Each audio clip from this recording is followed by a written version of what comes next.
Good morning, everyone. Welcome to the TVA Lunch and Learn presented by TAEBC. We will get started shortly, so everybody just hang tight. We're going to give folks just a minute or two to get into the webinar, and then we'll get started.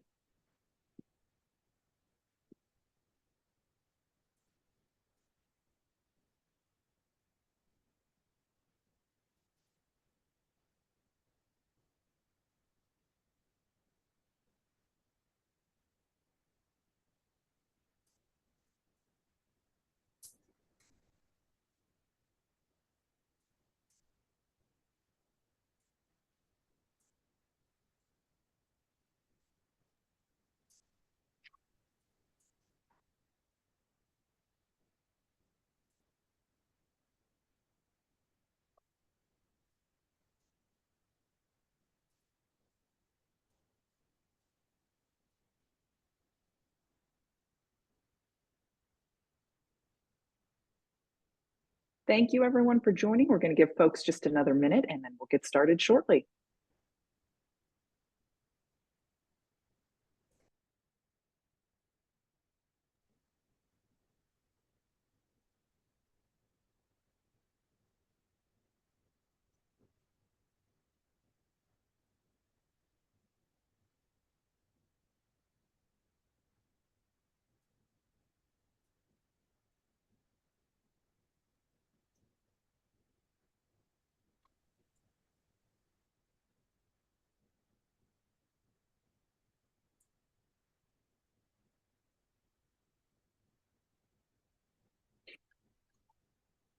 All right, we will get started. Welcome to the TVA Lunch and Learn hosted by the Tennessee Advanced Energy Business Council. We are pleased to bring you this annual event.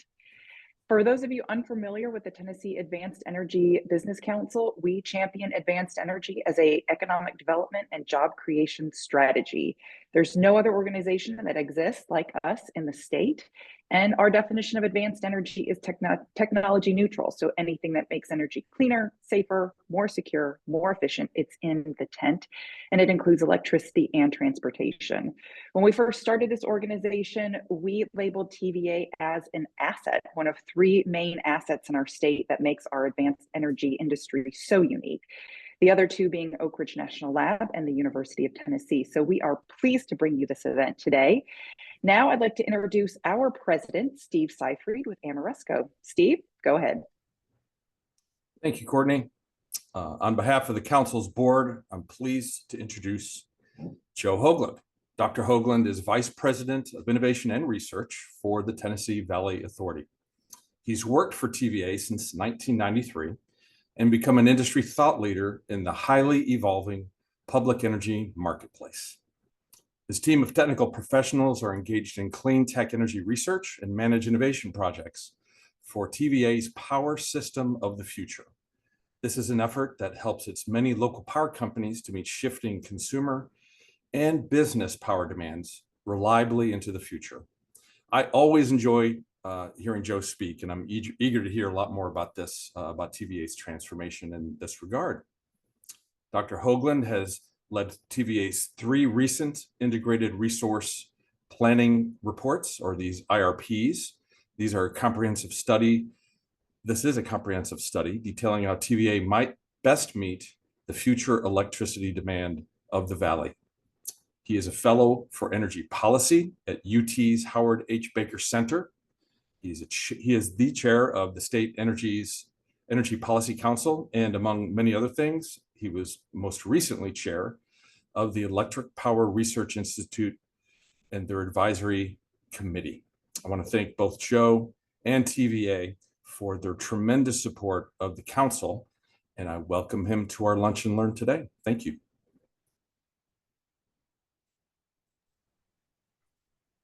Thank you, Steve. I appreciate the introduction. I'm excited to be here today, talk to you a little bit about TVA, where we're going. Let me see if I can get some slides up here. Hopefully everybody can now see those slides.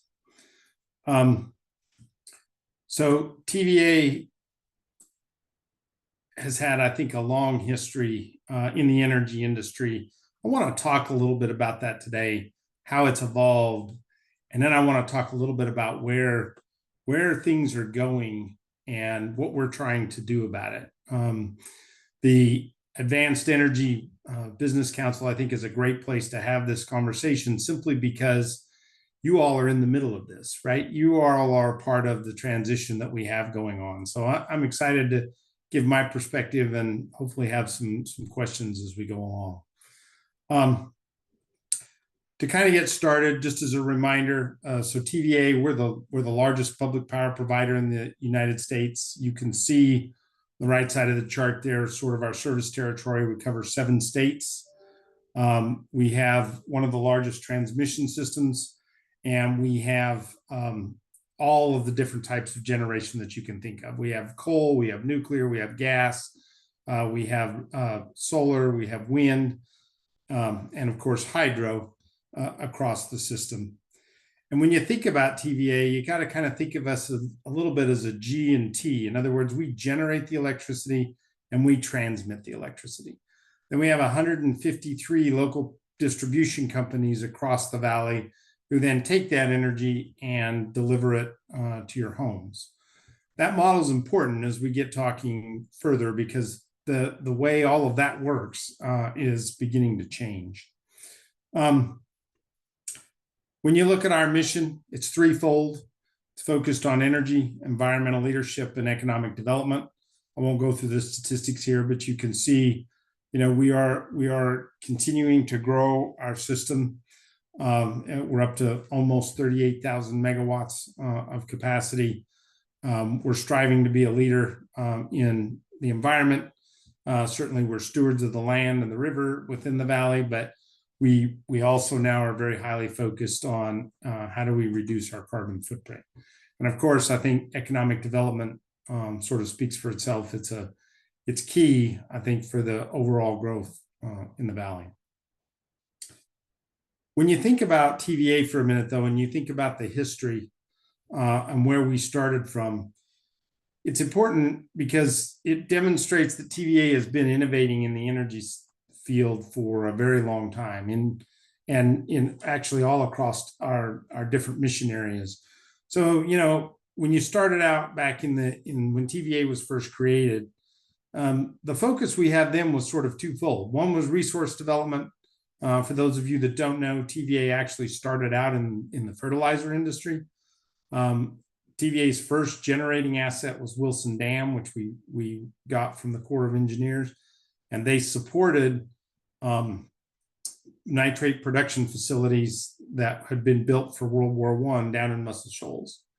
TVA converted those facilities into fertilizer production facilities and used that to help the farmers in the region help replenish and refurbish the soils. They had been severely depleted from all the cotton and the tobacco that had been grown over time.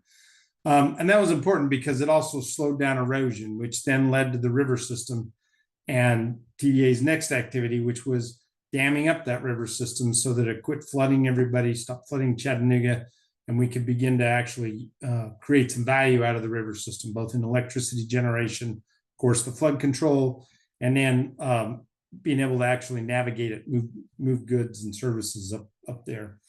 But as TVA continued to grow and the valley itself began to progress, right, we actually moved into a state of where manufacturing began to move to the valley. And as we got close to World War II, a lot of manufacturing moved to the valley. We had steel plants coming to the valley, aluminum plants coming to the valley. And for those of you that might remember, there's this little secret city thing across the way over here where we had to provide a lot of energy for uranium enrichment. And so TVA had to go beyond just simply what we needed, what we had in the hydro system. And we began to develop coal plants. And we developed coal plants across the valley. And interestingly, most of our coal plants are sort of version 1 or version 2 of a different design. So we actually tested out different ways to efficiently burn and utilize coal in a lot of different ways. that was really great because we were innovating and really helping drive change. But on the flip side of that coin, we had version 1, which meant we generally had all of the problems that you see associated with version 1 technologies. And that has created us some challenges over time. But, and as time continued to progress, and of course, as nuclear power was further developed, TVA moved into that space and began developing nuclear energy. One point, TVA was working actually on 17 different nuclear units. For a lot of reasons, it would take a whole nother conversation. We ended up with 7 of those reactors operating, and we also built Raccoon Mountain pumped hydro storage to be able to take care of extra energy that was available from the nuclear plants at night. As we moved sort of though into the next era, the sort of, we'll call it the information era, right? Things began to change, right? We started seeing energy efficiency becoming more important, particularly when you think about as we moved through the 70s and 80s. We began to see things happening more on the distribution side, right? You no longer had energy that was just simply moving from large generators to the transmission system to the distribution system, right? You began to see people using distributed generation. The idea of electric vehicles that are cost effective began to evolve. Solar panels being able to power things on people's individual homes. So all of those things really began to evolve, and we actually helped pioneer some of those. One of the first wind farms in the Southeast was actually Buffalo Mountain, just a little bit north here of Knoxville. It had 3.5 megawatts at the time, but it was demonstrating how well wind could actually be used in the valley or not, as the case may be, as we were learning about the types of wind we had. Anyway, that's then moved to now kind of where we are today, which everything is changing, right? What we're seeing on the consumer side is significantly different. People care about how their power is used. People care where it comes from. They want to use it for different things. They want to generate it themselves. And we, of course, are now dealing with climate change, figuring out how to reduce the carbon footprint, reduce the dependence on different fossil fuel types, thinking about new kinds of technologies coming in like AI, as well as all kinds of new manufacturing processes. So it's really been we've really lived through change over the last 100 years. But to give you a sense of the pace of the change that's going on, I had this slide put together not quite a year ago, maybe 9 months ago, that talks about some of the significant changes that we're seeing and the impact that we have. And as I was reviewing for this talk, I looked at this slide and went, well, this is a really great slide, except it's wrong, right? So to give you a sense of how much things are changing, right? So when I look at the 50% load reduction, when we look at people working from home from COVID, well, that was a true statement. But as we recovered from COVID, we not only went back to where we were before, but we're now growing at 2 to 3% per year based on all of these new technologies coming in, particularly the AI and the computer systems. When we look at the investment that Shell was making just a couple of years ago in clean energy, right? They're still doing that. But at the same time now, they're also shifting and making more investment back into fossil energy. So there's a lot of change going on that is happening at a rate that's unprecedented in what we've seen historically. And for a utility, that's a bit stressful because we tend to be very stable oriented, right? Because the things we do, the assets we create are assets that last 40 to 60 years. They operate for that period of time. They're very expensive, and that's why you want them to last for 40 to 60 years. And we're also committed to making sure that it's operated safely and that we operate reliability. And those two things generally don't like a lot of change. So for a utility, this kind of change is fairly well, it's definitely unique, but it's a bit disconcerting. So, but let's talk for just a minute about Tennessee specifically, and let's talk about the energy that's getting used in Tennessee. So on the left side of this chart, what you see is what's called a Sankey diagram, and I apologize, it's probably a bit small to see. But if you spend some time looking at this, you really begin to understand how energy is being used across the state. If you look at the left side of the diagram and you see all those small boxes in the different colors, those represent different types of energy that are being produced. So at the top, for example, in the yellow box is solar, coals is the dark gray, natural gas is the blue.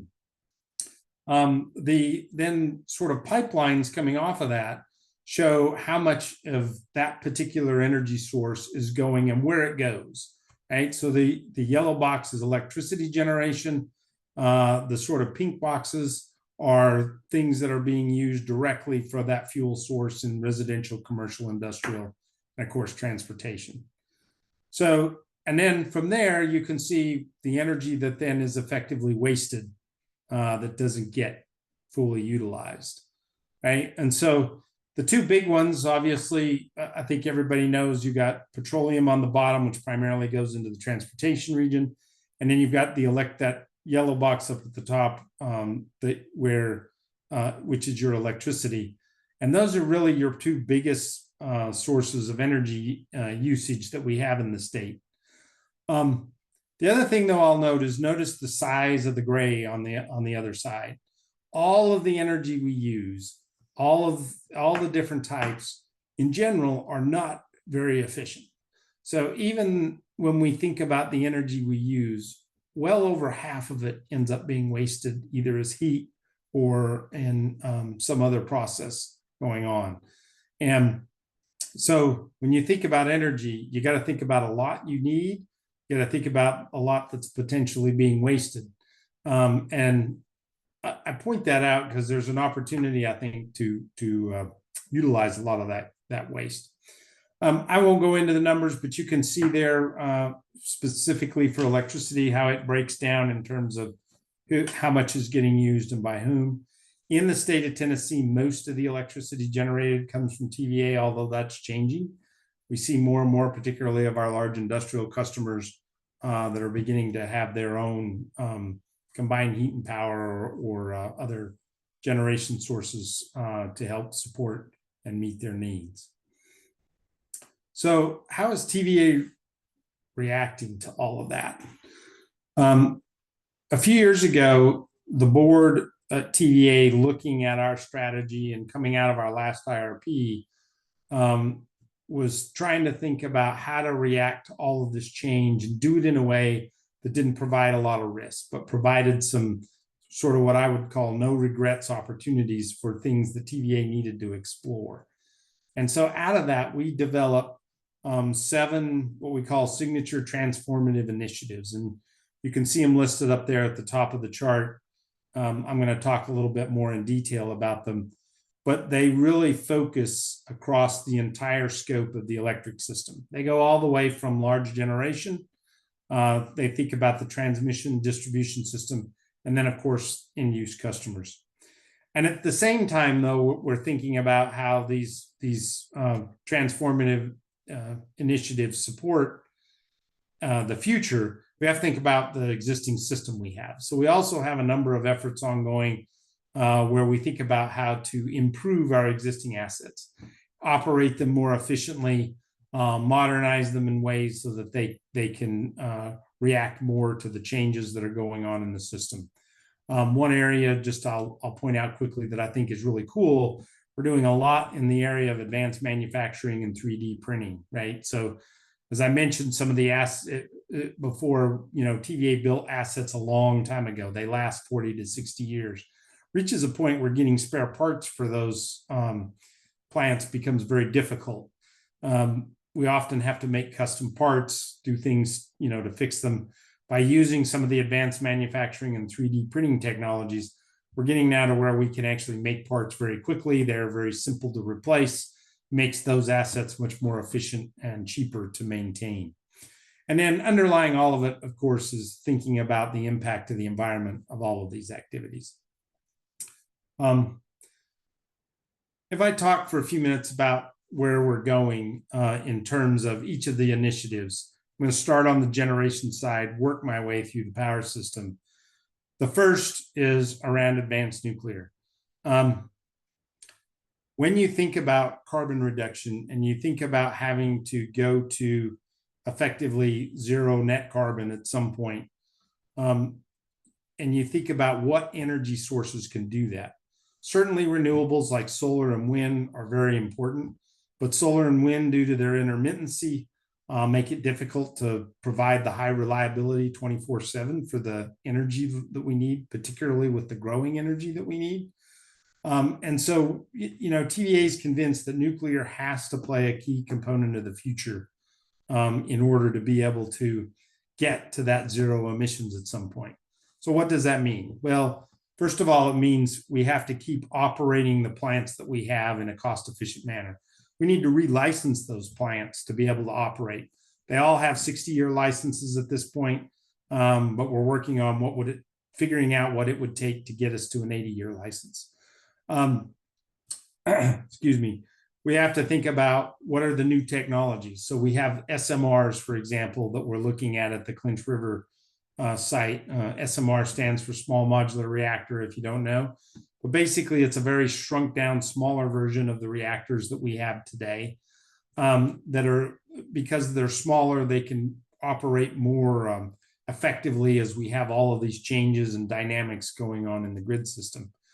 There's also AP1000s, which are a big advanced version of the reactors that we already have. The two that have been built to date are down in Southern Company, Vogtle 3 and Vogtle 4. And the challenge with both of those technologies is the expense. They're very costly. So we're doing a lot of work both at TVA and across the industry to figure out how do we reduce their costs.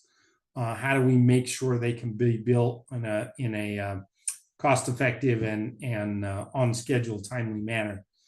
But then we're also looking at what we call Gen 4 technology. So those are things where we might be looking at molten salts, or we might be looking at gas-cooled reactors similar to that they use in other places and in the military.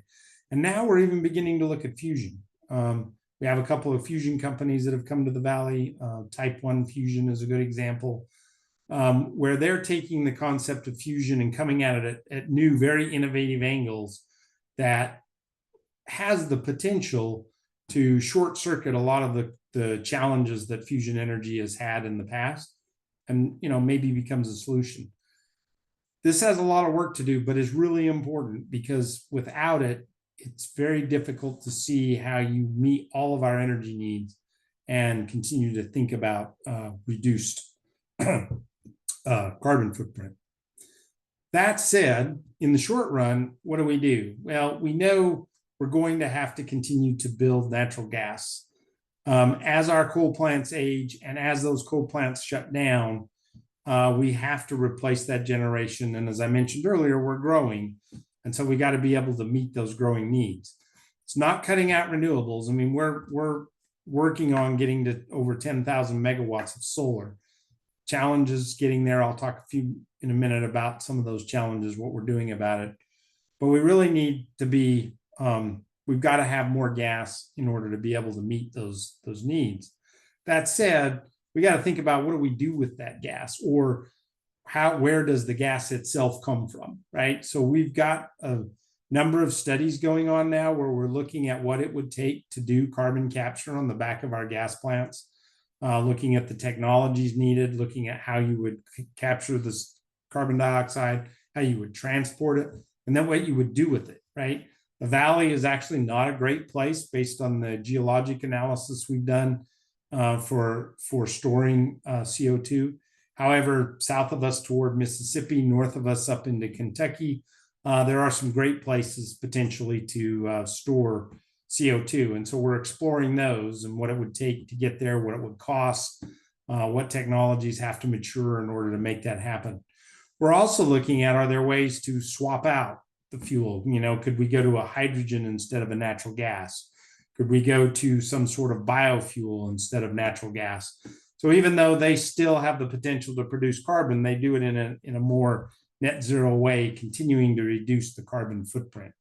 So this one, again, I think is very important, but it enables us to get to the longer term future, which is about nuclear.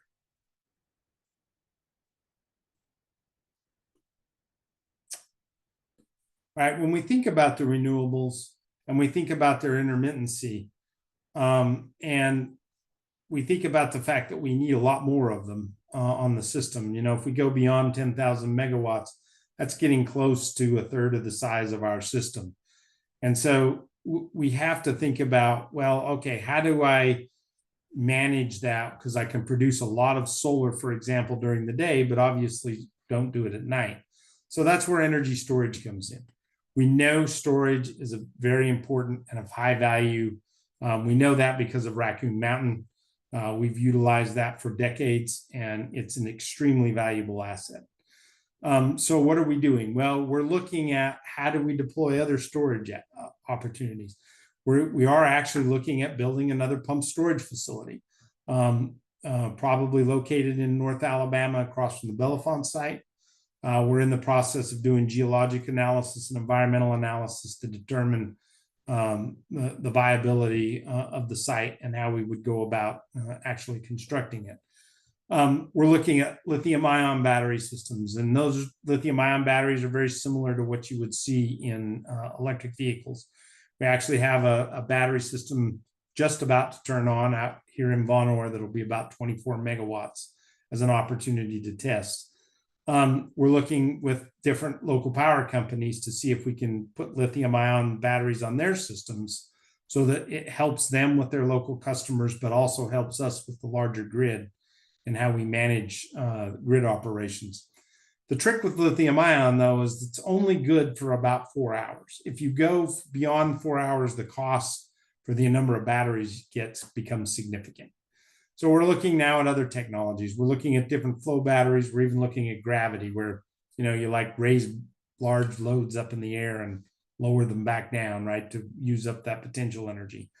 We're looking at things, they call it a rust battery, right, which is something where you basically take water and iron, you create rust, and when you want to use the energy, you go back in the opposite direction and you turn the rust back into iron. It's not very efficient. It would never work very good in a car, but for something that's stationary where we've got a lot of land we can use, it could be a very good potential opportunity. There's a number of startup companies that are developing it. We're working with them to see how we might demonstrate that and put that into the TVA system. So storage, and then in addition to that, some of the power purchase agreements that we're doing with solar companies is also including lithium-ion batteries, so that those particular solar facilities, when they have excess power, they can feed their battery and then provide that power back to the grid at times when the sun's not shining, either at night or if there's clouds or whatever. So storage, very important, very key as we think about how we deal with the flexibility in the system. And then let's talk about the system itself for a minute, right? So when we think about the system that was originally designed, it was designed to have large power plants providing generation and a transmission system, which then took that energy and took it to a distribution system, which then provided it to everybody's home. One way directionally, very stable flow, generation, didn't vary a lot. That's how the system was built. But where are we today? Well, where we are today is we now not only have those larger generation systems, but we have generation systems being developed on the distribution side, right? Everything from combined heat and power to solar, to even, storage and those kind of things. So the power now is flowing in two directions. It's flowing from the large generators to the customer side, and it's coming from the customer side back up into the system. In addition to that, everything is much more dynamic. The load and the power that people need is not on a very stable flow, driven by the simple basically a cadence of the day and air conditioning and heating needs. It's driven much more by the changes in the large loads from some of the manufacturing, changes in things like electric vehicles and how they come into the system, and that generation. System was not actually designed to do that. So we're working on how do we create the right kind of tools? How do we create the kinds of technologies needed in order to make sure the grid stays stable and operates correctly? Two important issues in there that we think about. One is about inertia. And so when you think about AC electricity, right, that AC is alternating current, which means it cycles at a frequency of 60 hertz, or think about going around a circle 60 times a second. The way we manage that today is all of our big generators, if you think about it, are that circle. They're spinning metal that spins at that 60 hertz frequency. Well, if something gets out of whack with that, all of those big spinning machines with all that weight and inertia, right, they force it back to that 60 hertz frequency and keeps the system stable. As we retire plants that no longer have those large spinning generators, it's much more harder to keep the system at that 60 hertz. Now, why do I care? Well, if you get down to about 59.5, 59.2 hertz, or up to 60.5, the system can collapse. A lot of complicated reasons for that, but it can collapse. So it's very important we stay at 60. And so thinking about how to do that as we move away is something we are very highly focused on, because solar doesn't provide that. Wind turbines don't provide that. And a lot of the distributed energy doesn't provide that, but they are going to be on the system. So we have to figure out how to manage that. The other thing is more of a procedural and planning issue, which is how do we allow for and how do we get all of these new generators, some of which not going to be ours, on the system and do it in a timely fashion. Some of you may have heard about the queue, and the queue is basically where somebody wants to interconnect a generator on our system. And when they want to interconnect that generator, we have to do an analysis to make sure we understand the impacts of what they're doing from a system standpoint and from a safety standpoint.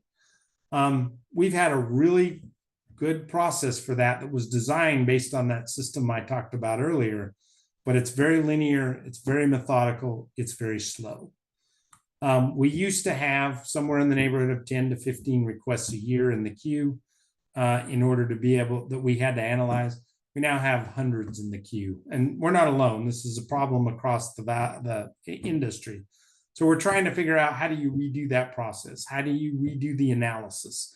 How do you do it in a way that moves these technologies, interconnections faster so that we can get this new generation on the grid and meet needs for the customers?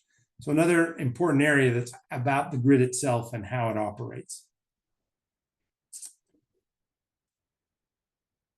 Oops, sorry about that. So then in our unique situation, as I mentioned before, we're generation and we're transmission. We have 153 different customers, our customers that are distribution companies that do the distribution, and they interface their distribution grid into our transmission grid. And they own and operate effectively 153 different systems. Those systems, again, were built, like I described before, one-way power flow. Their focus has mostly always been making sure they're getting reliable, cost-effective power to homes and businesses. Well, that's all changing, as we've already talked, where there's a lot of things now that customers want to do that are different. And they need to be able to come back onto the distribution system, which means that needs to be able to come back onto our transmission system. So we have to think about now, how do we integrate those two systems? How do we integrate the transmission with the distribution? How do we then communicate between those two systems? How do we, in real time, be able to manage and change the dynamics of those systems to meet those changing generation dynamics and load dynamics that we didn't used to see before? right? And then how do we begin to think about leveraging assets like solar or storage or electric vehicles that might be on that system? The technologies that are deployed out there today, for the most part in the Valley, don't do that. There are a few local power companies. Chattanooga Electric Power Board is a great example where they have been very forward thinking and they are very much down the road in a lot of this. But most of our local power companies have never saw a need to do this, and in the name of, keeping the reliability and the cost low, have really never figured out how to integrate and how to modernize their systems. So we have a big effort directly engaged with them, figuring out, okay, well, how much modernization do we really need, right? What does that look like? What does that cost? How do we integrate with one another? How do we standardize architecture so we can communicate and manage data and systems operations with one another? And this, I think, is probably also another key one for making sure we can meet the changing needs of the system. We're now having to overlay over that the issues of cybersecurity. We're having to overlay the fact now that which is a positive thing, which is AI, because it can allow us to operate the system much more flexibly and much more dynamically. The AI has got to have all the sensors and tools and everything needed in order to be able to do that. So it's a complex effort that we're trying to think through. And then related to this, we talked about IRP at the beginning. How do we plan now, right? Integrated resource planning really focused on those large generating assets and how we would deploy them. We're trying to think about how we would do distribution assets and how they would come into play. But those of you familiar with an IRP know that an IRP really doesn't worry about location, right?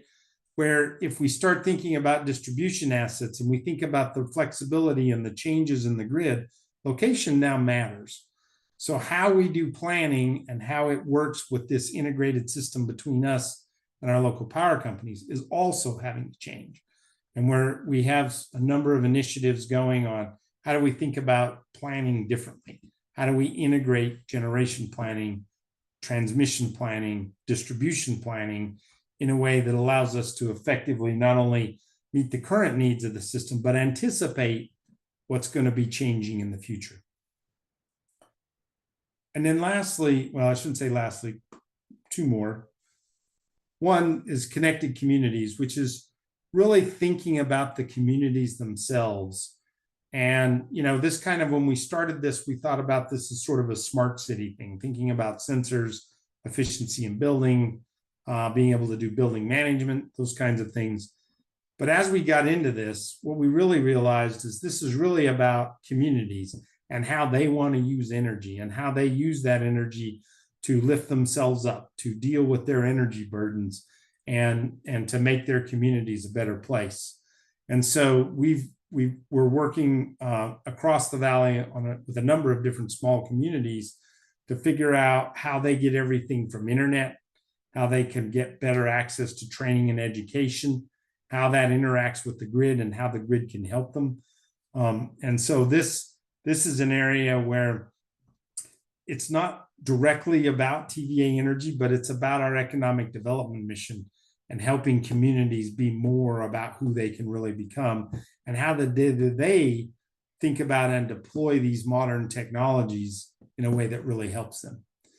And then lastly, I think, is the electric vehicle evolution. This is an area we've been focused on for a long time. We've been heavily focused on how do we deal with range anxiety? How do we reduce that, and how do we get chargers built?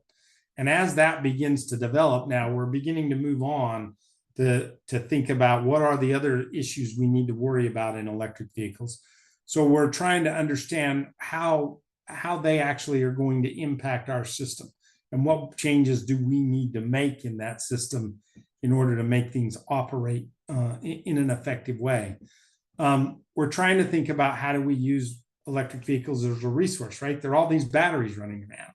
So is there a way for us to use them on our system to help us? Is there a way for consumers to easily use them on their system and help themselves, right? Can we actually manage load in such a way that it benefits everybody by simplifying things. And then we're still, working with EV adoption. So we're thinking about fleets, we're thinking about schools, we're thinking about places where it, beyond just the private ownership vehicles. And then we're beginning to think about long haul trucking, right? There's a interesting debate going on whether long haul trucks will be electric, whether they'll be powered by hydrogen or some other biofuel. And how does that work? And how do we manage those kinds of systems? A simple example, if you think about the new Buc-ee's that's gone in up here north of up toward Pigeon Forge. If you look at all the gas pumps there, if you were to imagine in your mind for a minute shifting all those gas pumps to fast chargers where people could charge their cars in just a few minutes, like they fill up their gas tank, that's about a 700 megawatt load is what that would be for us. That's definitely not something that our current system is designed to deal with. It's not something that our LPCs are designed to deal with in a simple way. So thinking through how would we deal with, Buc-ee's and Weigels and Pilot and everybody beginning to electrify, do they have to have on-site generation? Do we have to have transmission and do it in a different way? How can we use their systems to better manage the load? So a lot of things still in the EV space.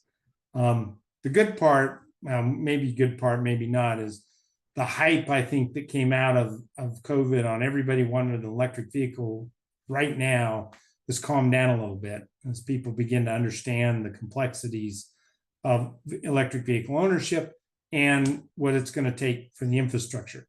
I'm not saying it's not coming. Electric vehicles are going to be here, but I think we have a little bit of time still to figure out some of these issues. And I think in the end will be a huge advantage for all of us. I think, yeah, that's my last slide. I will just say before we go to questions, though, the things that I've described today, first of all, it's a pretty high overview, went kind of fast, but they themselves are dynamic and changing because so much is happening around us so quickly. But it's an incredibly cool time to be in this business because there is so much changing, and because our very lives depend upon the energy and electrical infrastructure that we have, our economy, and our future. And so making sure we get this right becomes really important. And so it's just really fun to be here and happy to answer any questions. I know I covered a lot quickly, but happy to discuss. I can make that go away. Joe, thank you very much for that presentation. You talked about a couple of, I guess, priority areas for innovation, like storage, advanced nuclear, modernizing the grid, connectivity, and EVs. Can you talk a little bit more about any partnerships you all have developed or want to develop to start testing or deploying or further investigating some of these things?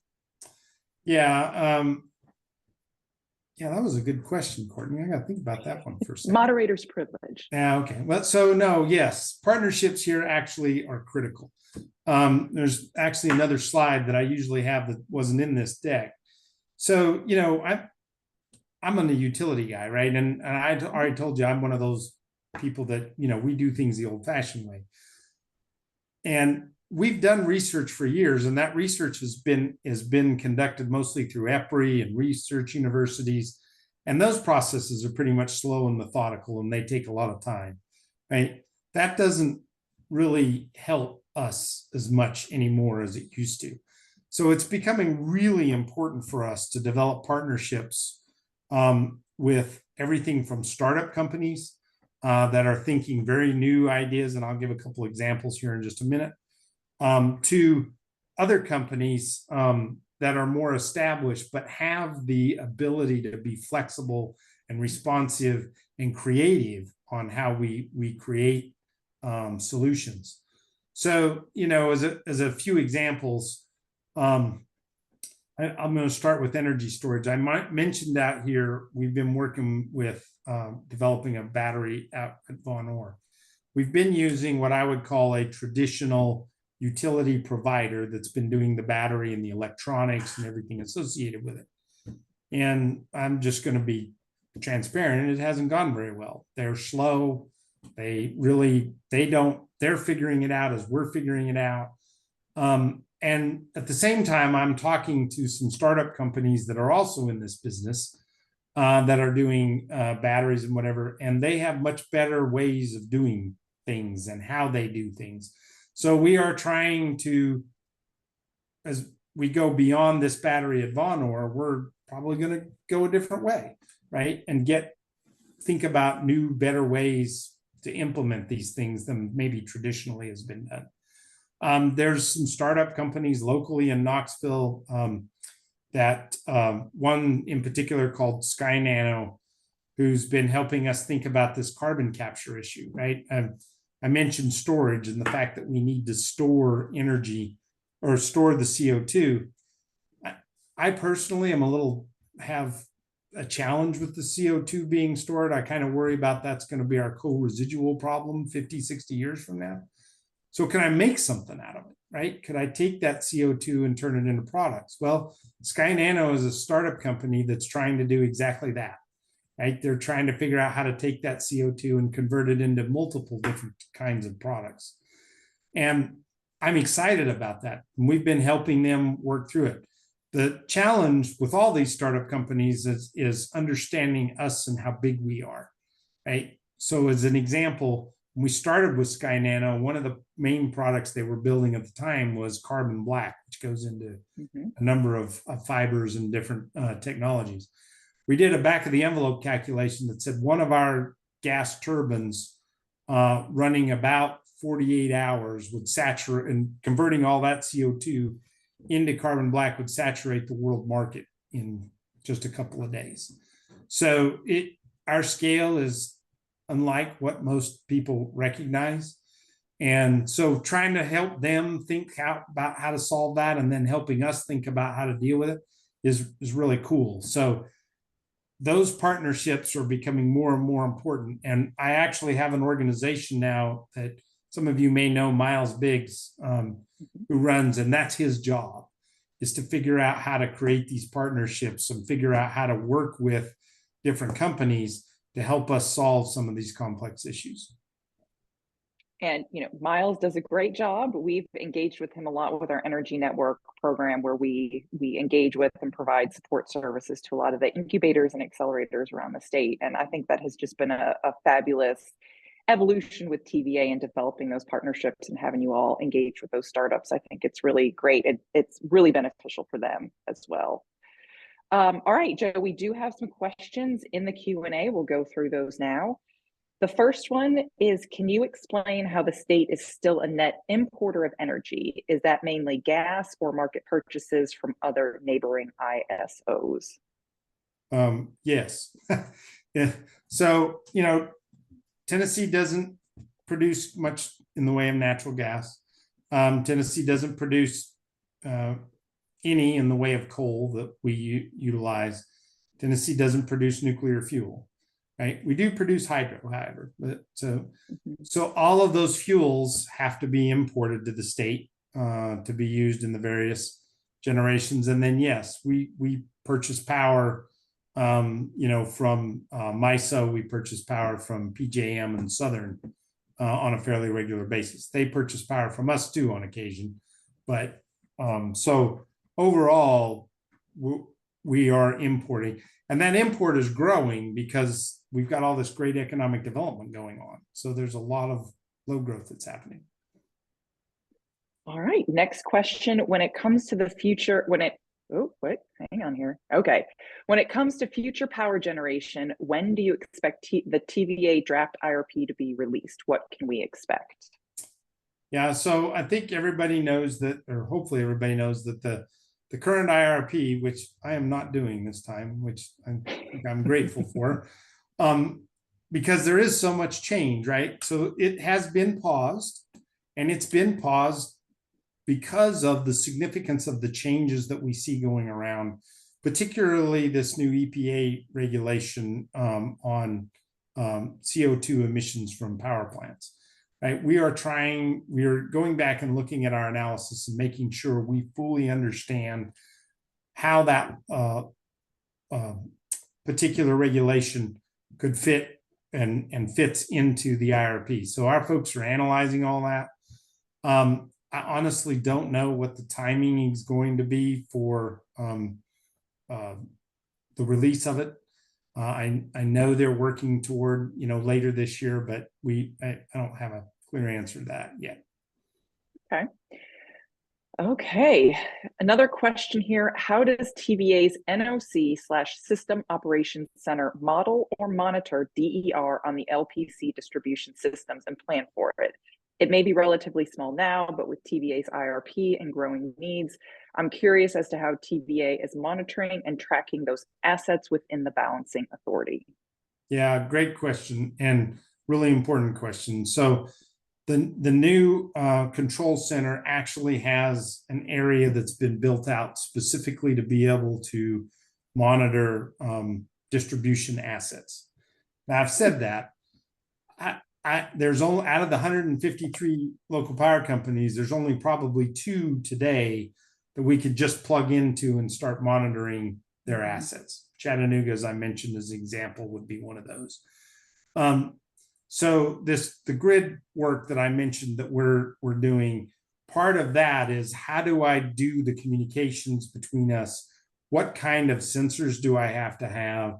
What kind of data do I have to have in order to be able to monitor those operations, be able to dispatch those operations, or be able to send signals to the LPC for them to dispatch it? And then how do I tie all that back together to plan it, both on the sort of strategic level at the IRP down to, day ahead and hourly ahead dispatching models? All of that's being thought about, and we have different, I'll call them experiments that we're working on, right, to do that, but we're not doing that effectively. We had the forethought to make sure the control center can do it, but it's going to take a few years, I think, to actually get there. And are you saying that there are infrastructure needs from other there are infrastructure upgrades that these other LPCs would need to make in order to take advantage of the control center, for you to take advantage of the control center? Yeah, I mean, one of the things I like to tell people, so we got 153, right? You got Chattanooga EPB as a good example. They are very state of the art. They have all digital controls. They have communications to all of their stuff. They're actually installing their own distributed generation. I go all the way to the other end of the spectrum. I have what I tell people they're the most cyber secure facilities you've ever seen, because they have nothing digital. Everything is still manual, right? If you want to change a switch, you got to go out and crank a handle, right?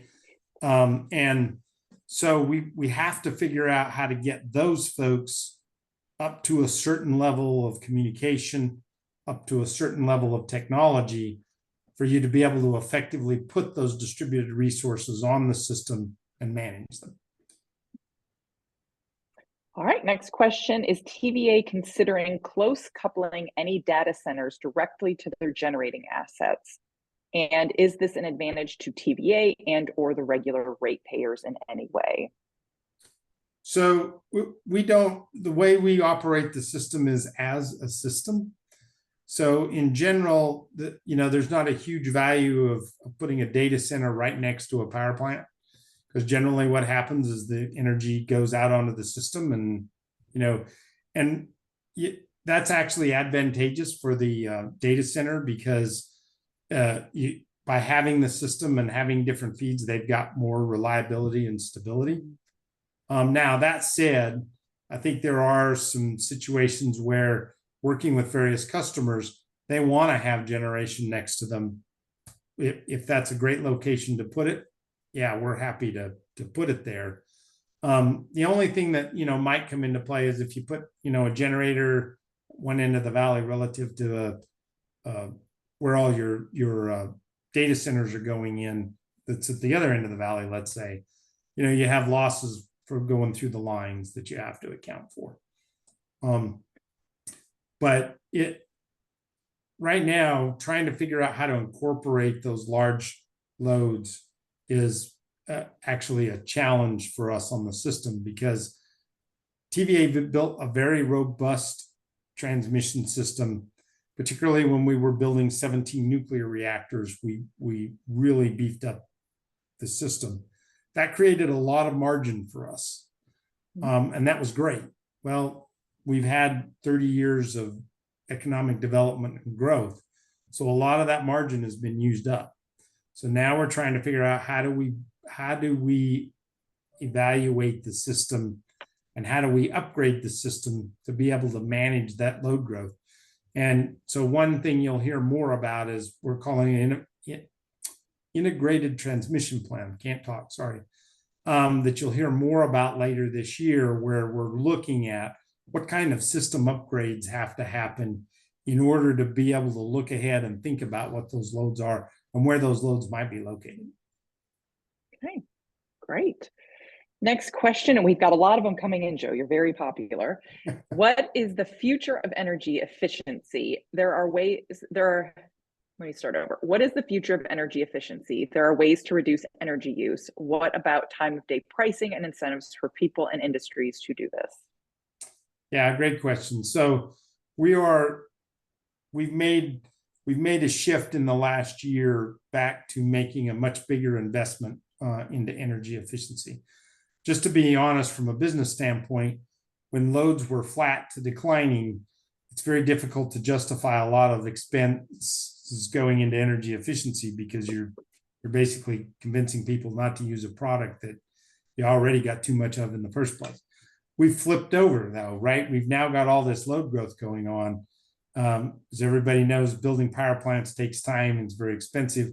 So and you got the carbon issue. So being energy efficient makes a whole lot of sense from a business standpoint. So we're already committed to spending over $1 billion over the next few years to really increase the energy efficiency programs.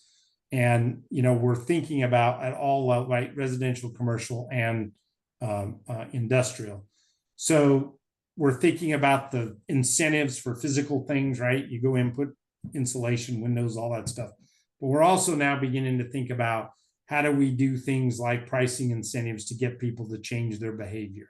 How do we do things to shave peak, right? So we already have a couple of programs available, particularly for our industrial customers, that are interruptible programs.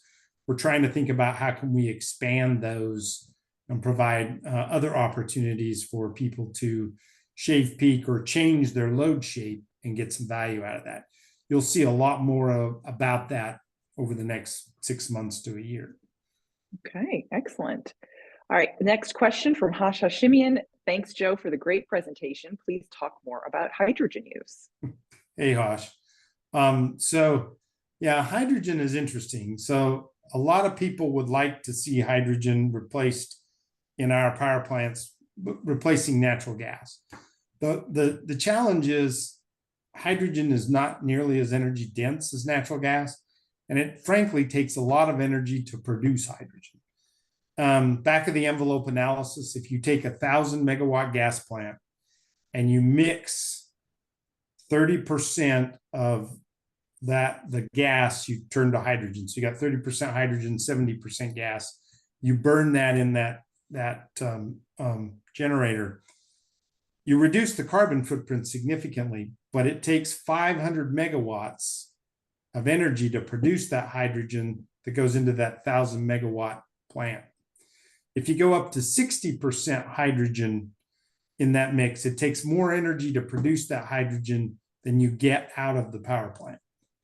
So it's just not very effective as a source in a power plant.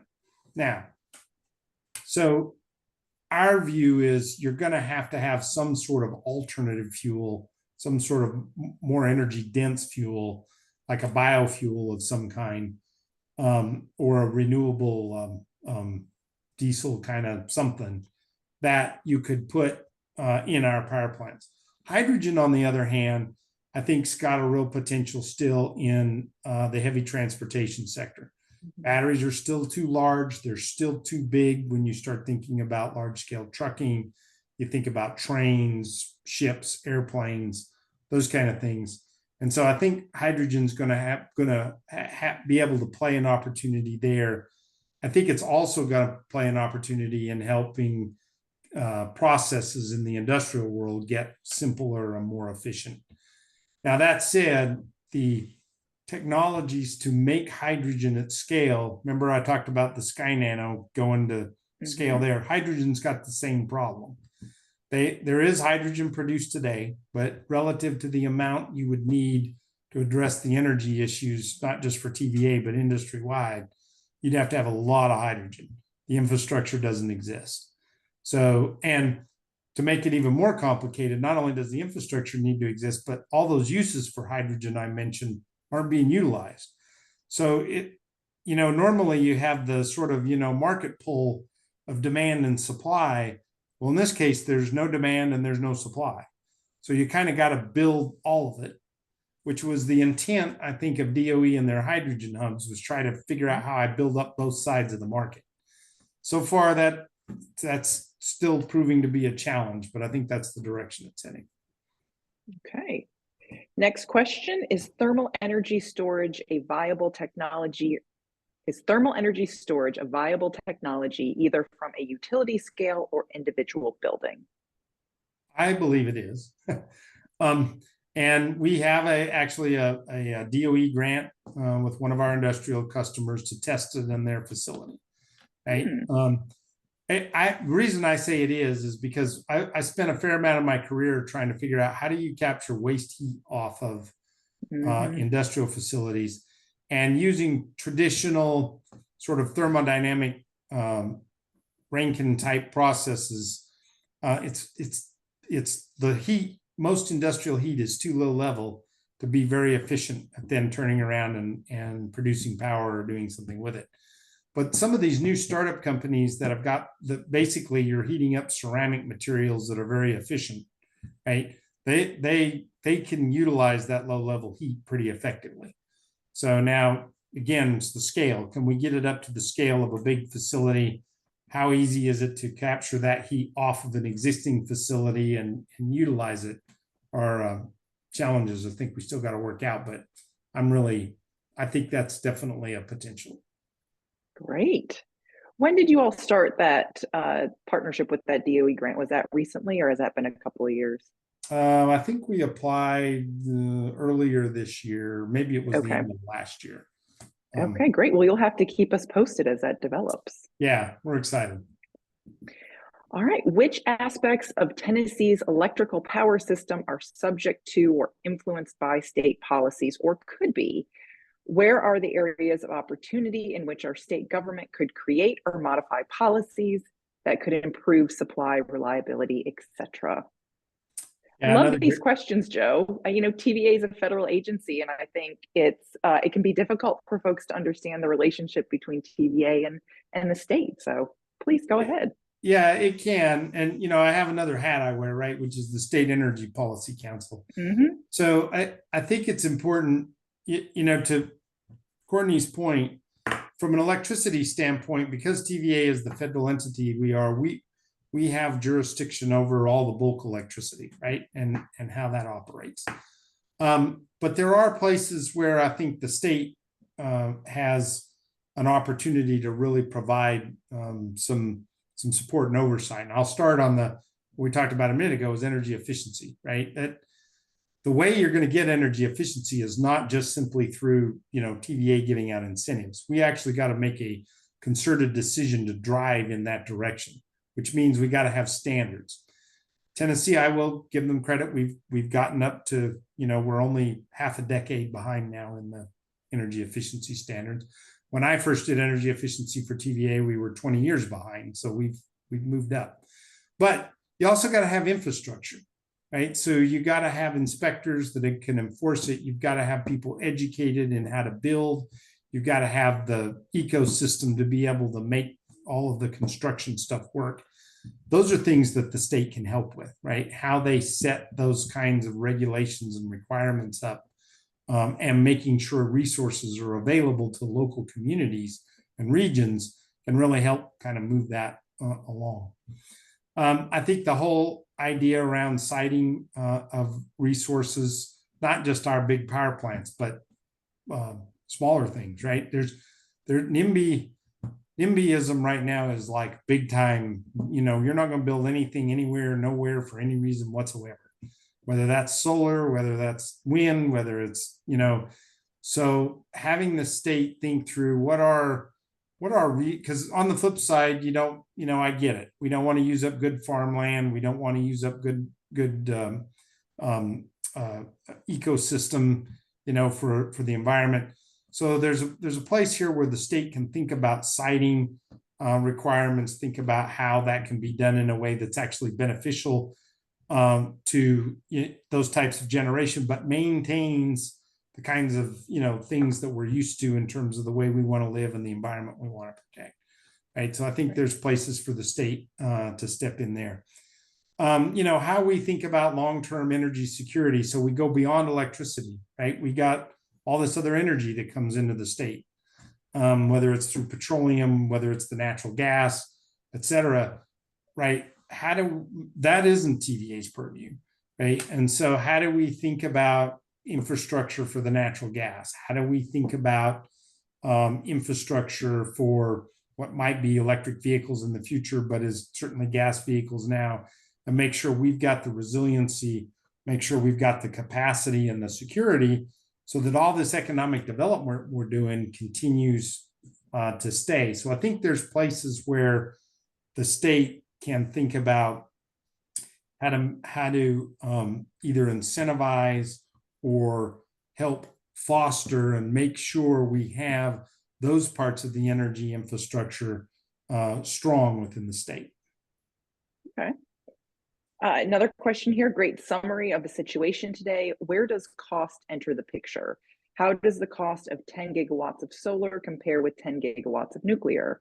Are today's decisions driven more by politics than cost? Not a problem, just a question. No, it's a great question. And the answer is it's by cost, right? I mean, the part of our struggle with nuclear, and I mentioned this, is we need to be building new nuclear, but new nuclear is extremely expensive. Right. And solar had gotten significantly cheaper. But as we went into the pandemic, as we have put constraints on foreign made products, solar now is going back up. Prices are getting much more expensive for solar. It's getting harder to implement. So the IRP, right, our process is what we're always doing is trying to balance those costs, because at the end of the day, what we're really trying to do is make sure you're getting a reliable power source and you're getting a cost-effective power source. So there's a lot of work we have to keep doing, and we'll always be doing, to figure out what is the most cost-effective resource, right, to utilize going forward. All right, these next three questions, Joe, are about LPCs and TVA's relationship with LPCs. So let's see if we can sort of go through these rapid fire. All right. The first one, given the local nature of distribution generation, how is TVA working with LPCs and other local entities? Well, as I mentioned, we're working with them to figure out how to integrate their systems, our systems, and help them modernize. Right. But at the end of the day, they are 153 individual companies, right? They are all recognizing the importance of reliability, of modernization, and they're figuring out how to work with each other more and trying to help grow that. It's a unique system relative to most of the rest of the country, but I actually think it works. The reliability we have in the Valley and the costs are much lower than we have in a lot of other places. All right, now on to some flexibility option questions. Excuse me. What can you explain about expansion in future years of the flexibility program to allow LPCs to further distribute renewables and alleviate some of the overall load requirements? Yeah, so for those of you not familiar with flexibility, that's a program we've created just recently to allow for the LPCs to do their own generation, right? They conserve a portion of their load themselves. That's actually, that I don't see that as the end state for TVA, but we're trying to understand it.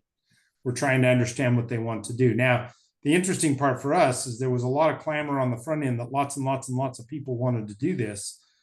Once we made it available, it narrowed down to a fairly small amount of folks that are actually doing it. Because, and I think a lot of people on this call probably know, it's not easy, right? To put in your own generation, operate your own generation. And so there's a lot of learnings going on for them. There's a lot of learnings going on for us. But as I talked about in the meeting, I think long-term, it's not the right thing for us to do to just continue to build large power plants. We have to figure out how generation at the local level helps shape and balance the load, because that's the only way we're going to get the most efficient operation out of the system, which we're going to have the most efficient operated out of the system. We're going to keep costs low, keep the carbon footprint down going forward. All right, one more flexibility question. Can LPCs use flexibility projects to accommodate emergency load curtailment program provisions in emergency situations such as Winter Storm Elliott? I'm not exactly sure I understand the question, but if they've got generation that they can commit to a load reduction, yes, I think, if I'm answering that question. Okay. All right, we've got just a couple more here, Joe. TVA has always liked a simple rate structure, but with EV growth and growing load, managing daily demand curves is going to be very important. Other utilities are moving on more complicated structures such as TOU. Many states are also implementing virtual power plants that lets the utility push power out from distributed solar and storage projects.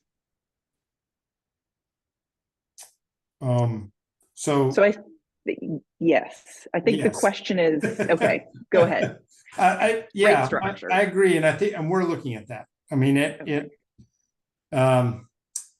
at one point, one size sort of did fit all, particularly when you had the model of big power plant, transmission, distribution. That one size fits all model doesn't work when you create this more complicated network. We recognize that. Figuring out how to do the rate structure changes so that people that want to do this kind of stuff can take advantage of it, but not harming folks that don't want to take advantage of it is the challenge. And we're thinking through how to do that. But yes, we're going in that direction. Okay, great. Another question about hydrogen. How about hydrogen for energy storage? Same issue. Same issue. Okay. Energy dense. So yes, I think you can use hydrogen for storage, but when you bring the hydrogen back out, you got to think about what you're using it for. It's very inefficient if you just simply burn it. I can put it somewhere else in the energy system. That might be a good way to go. All right. And let's see here. Do EVs present a real load leveling issue, and would PEM electrolyzers be capable of balancing the real-time load and excess capacity? So today, EVs do not present a load leveling issue, right? But they will eventually. I just don't know what the timing is. And then there's a huge debate, right? When are we going to charge? Everybody says, well, you want to come home and you'll plug it in at night and in the morning you'll be good and whatever. I'm a believer that we're all too busy and we're a creature of habit. So we're all going to go to the gas station just like we do today, which means we're going to want to charge our cars exactly when our normal peaks are. So there is a challenge that we have to think through on how to manage that, but we've got time. I think the idea of the PEM electrolyzers, you could use that from a sort of energy storage standpoint, right? It's really shifting energy, but I could use that to create hydrogen that could go into other processes when I had excess. And that's actually how hydrogen became sort of the hot topic. Was the idea was we'd have all this extra solar during the day that you could use for electrolysis, and then you'd use the hydrogen for energy later. But as I mentioned, hydrogen for energy later is not very efficient. Maybe if I can get really large scale fuel cells working well, maybe that'll work, but we're still a ways away from that. And then can I use it for other processes? But it's still, I think, a bit of an upward battle. Okay. Last question here. We also have somebody thanking you for your time and expertise, and we want to echo that.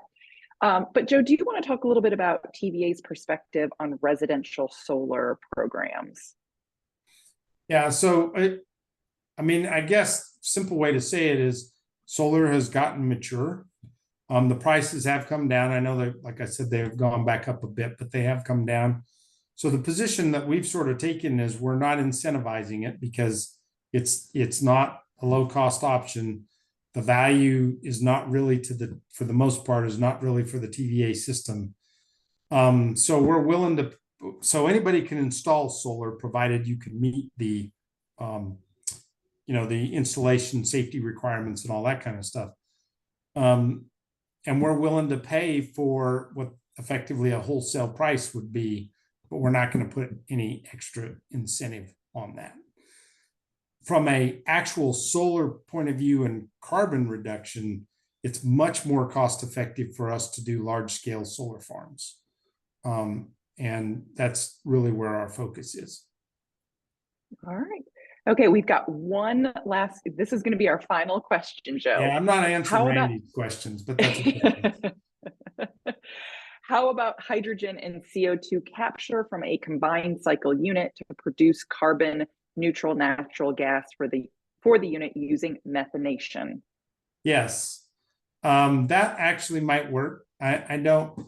We've been doing some paperwork on the, what is the thermodynamics and the mass balance look like to see if that's really feasible.